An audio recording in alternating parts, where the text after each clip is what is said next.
So I'll be talking about mast cell activation syndrome. The main takeaway is when to recognize this condition and to gain an awareness that there are some things we can do in the perioperative management that can improve outcomes in these patients. And there's really a lot that we don't know.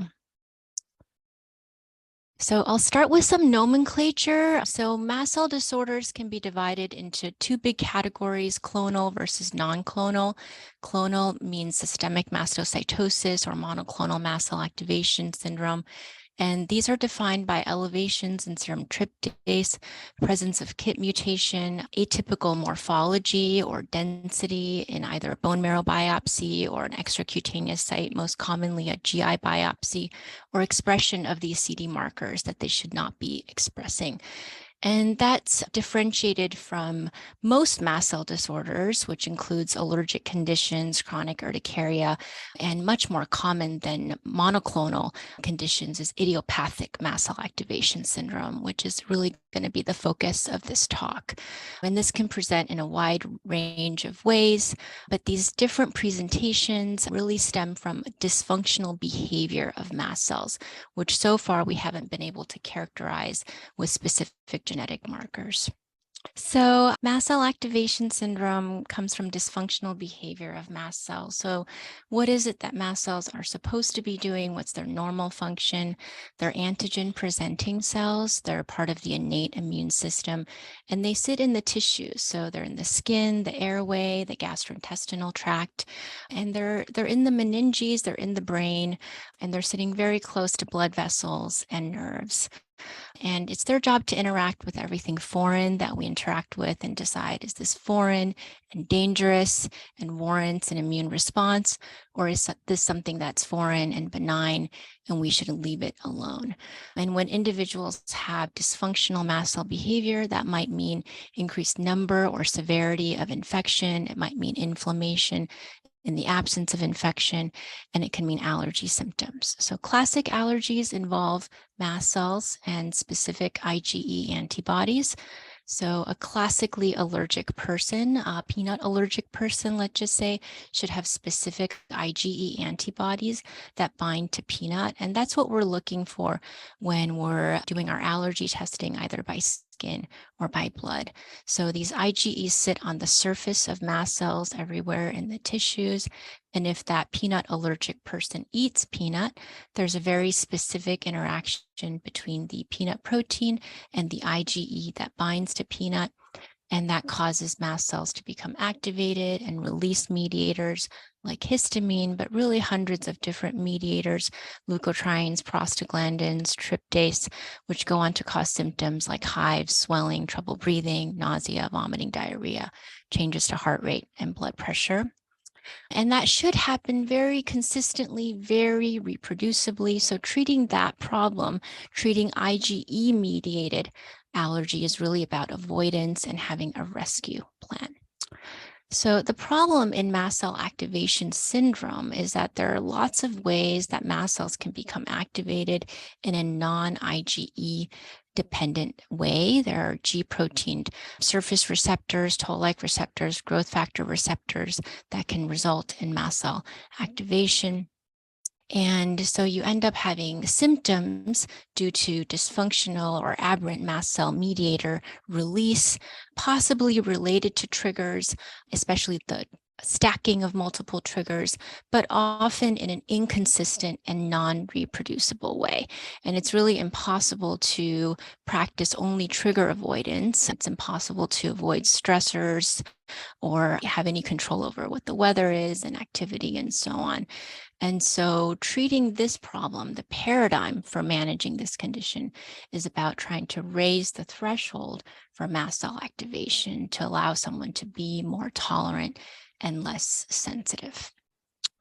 So mast cell activation syndrome can present in many different ways. By definition, this is a multi-system condition where you need to have at least two systems involved.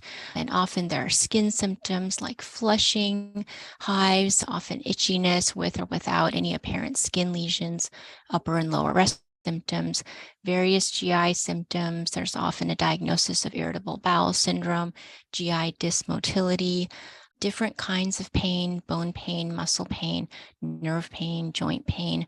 I share a large population of patients with our pain team. And same with headache. There can really be every type of headache, cognitive dysfunction, mood disturbances, dizziness, tinnitus, vertigo. They're all very common in this population. And then there's the dysautonomia symptoms. There can be dysregulation of heart rate, blood pressure, temperature, gastrointestinal motility, and so on. And there's an association with connective tissue issues. So often there is a triad of MCAS dysautonomia, connective tissue disorder. There can be a pentad of GI dysmotility and immune dysregulation. So when should one suspect MCAS? I'm an allergist, and so, patients will come to me with idiopathic urticaria, flushing, pruritus, and, I'll always do a review of systems to look for other system involvement, a long list of drug allergies, atypical reactions to foods and medications, meaning a food doesn't necessarily just cause itchiness or stomach issues, but maybe it causes joint pain, or a fragrance, you would expect it to cause respiratory symptoms, but it causes GI symptoms. When there's autoimmunity and allergic conditions, sometimes the term undifferentiated connective tissue disorder often means a variety of symptoms where there isn't quite a specific diagnosis, but the individual doesn't feel well. There's often multiple functional disorders, functional in quotations, plus allergic conditions, and again, pain plus allergic conditions. And there's often a significant family history, although individuals in the family may have different presentations. On exam, they might be flushing, they might have erythema, especially of the face, the neck, the upper chest, dermatographism, this mottled skin appearance. They may or may not demonstrate obvious joint hypermobility. The hands and feet might be red or purple or blue. And on exam, on my lung exam, they might start feeling dizzy, lightheaded. If I'm suspicious, I'll check for mast cell mediators. We can measure blood levels of tryptase, histamine, and prostaglandin D2. The way that you handle the specimens is really important in getting an accurate result. They have to be immediately placed on ice, and they need to be refrigerated throughout, including during centrifugation. And most labs aren't equipped to do that, and we might get falsely negative results. These levels are only reflective also of just what the levels are in that person in that moment. And so if they're not particularly having symptoms, these levels might be normal and they do not rule out this diagnosis. Theoretically, 24-hour urine metabolite studies are a more sensitive measure since you're measuring metabolites over a longer time period. But in reality, this is a very laborious process for the patient. It exchanges hands multiple times in transport before it gets to the lab, where potentially you have false negative results. And so clinically, I don't find that it's more sensitive. And depending on the history, I may perform a typical allergy and immunology evaluation. A lot of symptoms of MCAS are non-specific. So how do you make the diagnosis?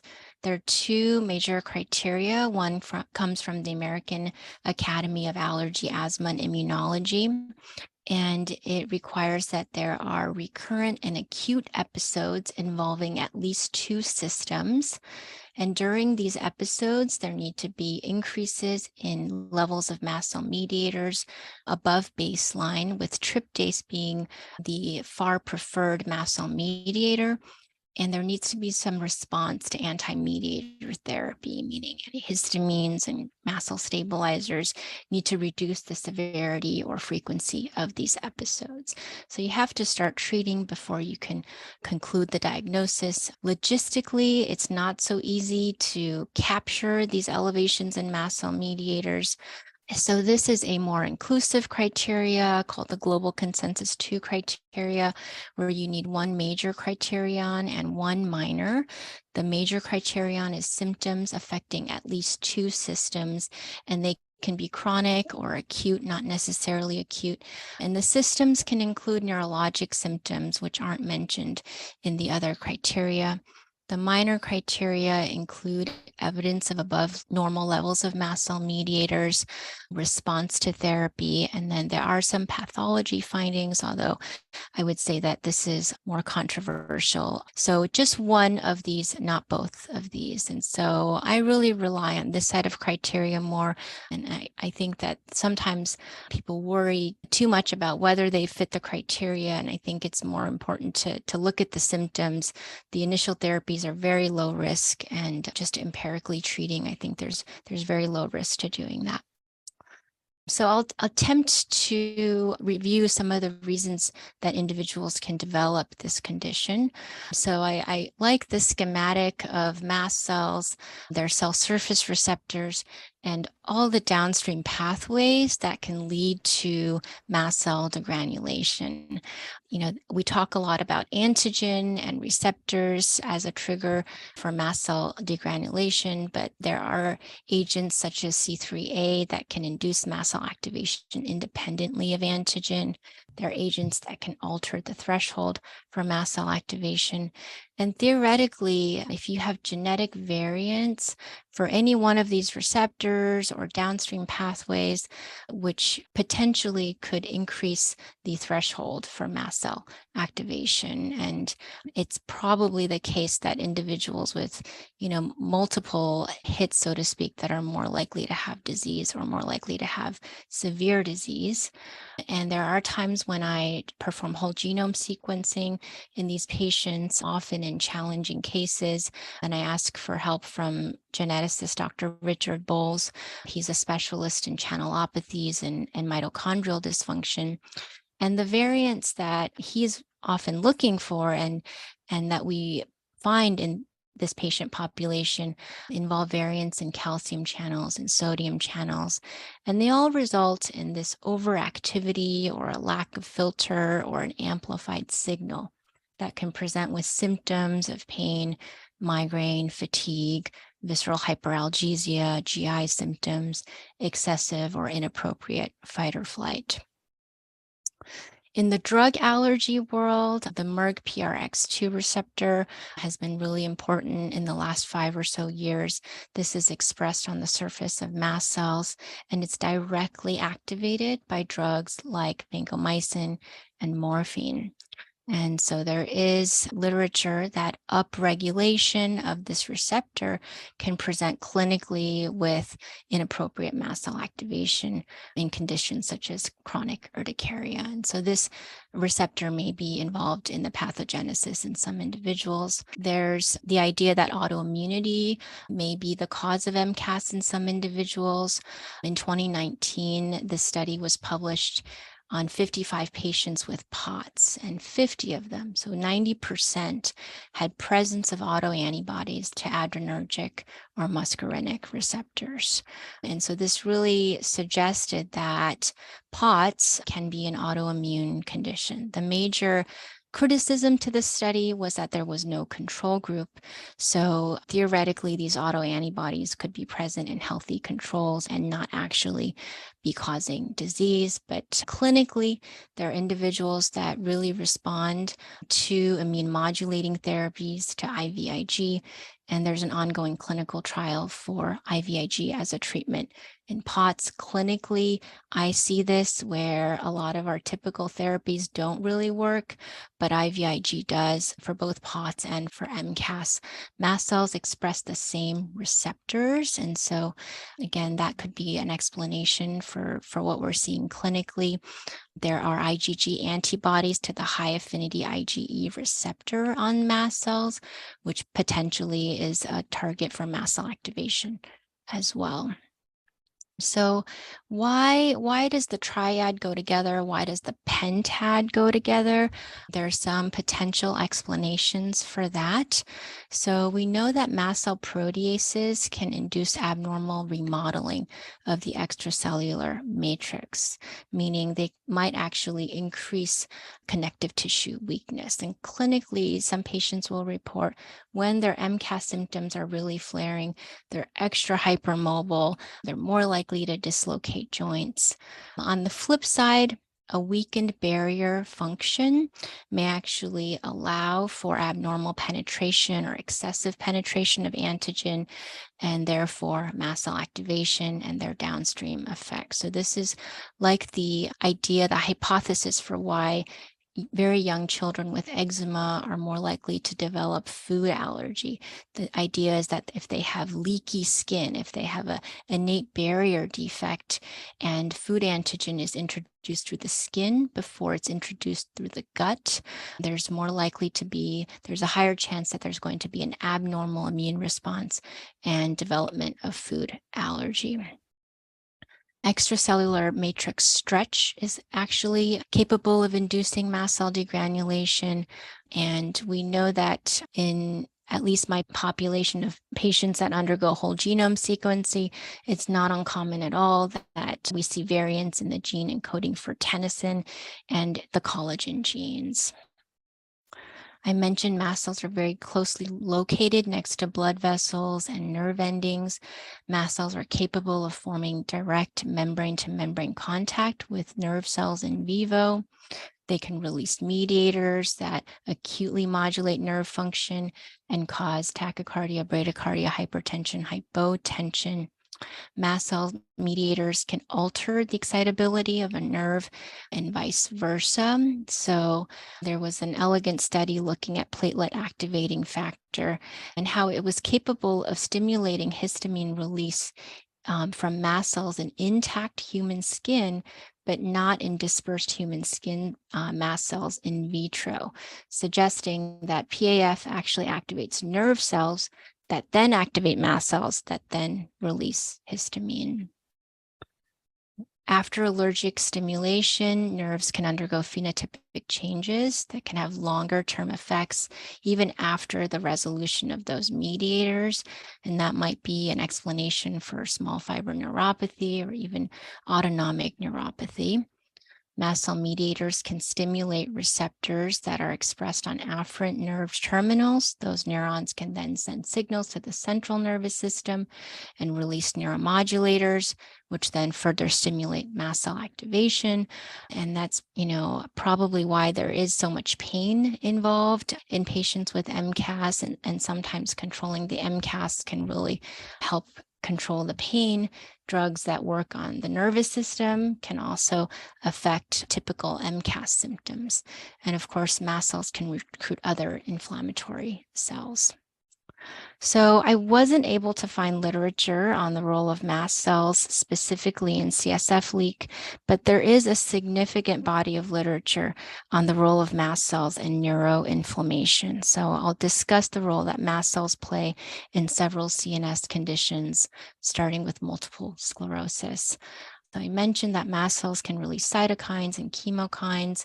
They can recruit and activate T cells and macrophages. Mast cells being antigen-presenting cells, they can present myelin antigen to T cells.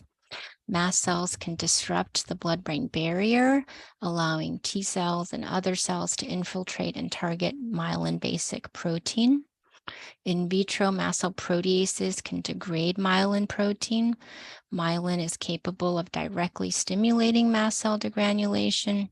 So there's quite a lot of literature on the role of mast cells and multiple sclerosis, and there's an ongoing clinical trial for clemastine, which is an antihistamine for the treatment of multiple sclerosis. This was a really compelling set of studies on mast cells and intracranial aneurysm. Mast cells have been detected in human intracranial aneurysm tissues. And so this was a mouse study where intracranial aneurysms were induced with systemic hypertension and elastase. And they studied the role of cromolyn, which is a mast cell stabilizer, CD4880, which is a mast cell activator, and mice that are genetically lacking mast cells on aneurysm formation and rupture. So in mice treated with cromolyn versus controls, there was no difference in the incidence of aneurysm, but the cromolyn treated group had a significant reduced rupture rate, and the mice treated with cromolyn had significantly reduced expression of tryptase compared to controls. Mice treated with mast cell activator, again, had no change as far as the rate of aneurysm formation, but a significantly increased rupture rate. And the investigators quantified the mRNA of inflammatory cytokines and enzymes released from mast cells to try to understand if there's a particular agent that's responsible for the high rupture rate, and they found no difference in the mast cell activator treated versus control group. Genetically, mice without mast cells, they again had no significant difference in the formation of aneurysms compared to wild type mice, but they had a significantly lower rate of aneurysm. So to summarize, the presence of mast cells and increased mast cell activation had no effect on formation of aneurysm, but they did increase the rate of rupture. And the authors hypothesized that it's the cytokines and chemokines released by mast cells that can be responsible for this promotion of aneurysm. There's literature on the role of mast cells and stroke. Mast cells are on the brain side of the blood-brain barrier and the leptomeninges. They communicate with neurons, astrocytes, microglia, the extracellular matrix, and blood vessels. They can increase vascular permeability and disrupt the blood-brain barrier. Early on in stroke, mast cells can release preformed vasoactive and neuroactive mediators that promote damage to the blood-brain barrier, edema, prolonged extravasation, and hemorrhage. And then following ischemic injury, cerebral mast cells can amplify and prolong the endothelial expression of adhesion molecules that continue the breakdown of the blood-brain barrier. So again, there was a rat study that used cromolyn, a mast cell stabilizer, before and after hypoxia and ischemia.